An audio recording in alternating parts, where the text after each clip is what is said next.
Hi, this is Waffles, and I have your empathy advice from an anxious beagle with Waffles. So these days I find it's important for a refresher in how to have empathy for those with whom you may not agree, whether it's politically or philosophically or gastronomically.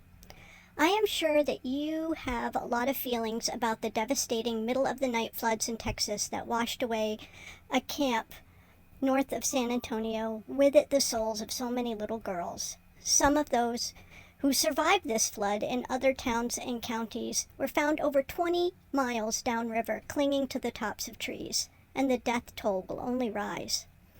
It is easy to lay blame because there are so many players here.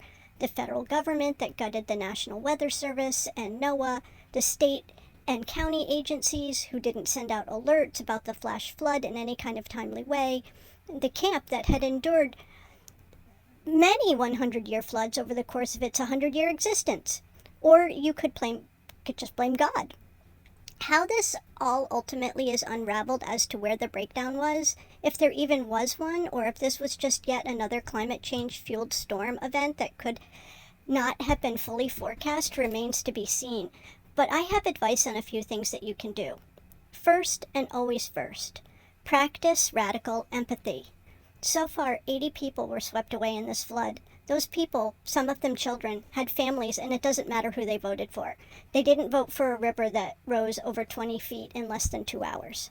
Second, get involved in your local political system to ensure that you're advocating for things like alert systems, resilience against flooding, strong bridges and roads, campsites that are up to code in your community.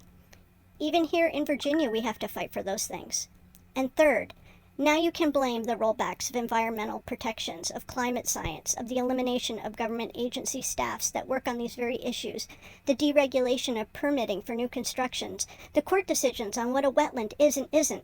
There's a lot of fucking blame to go around here, because the Kerr County, Texas tragedy isn't the first and isn't going to be the last that will be affected by Administration 2025 and their acolytes' purposeful, literal dismantling of the things that keep people and beagles safe from harm.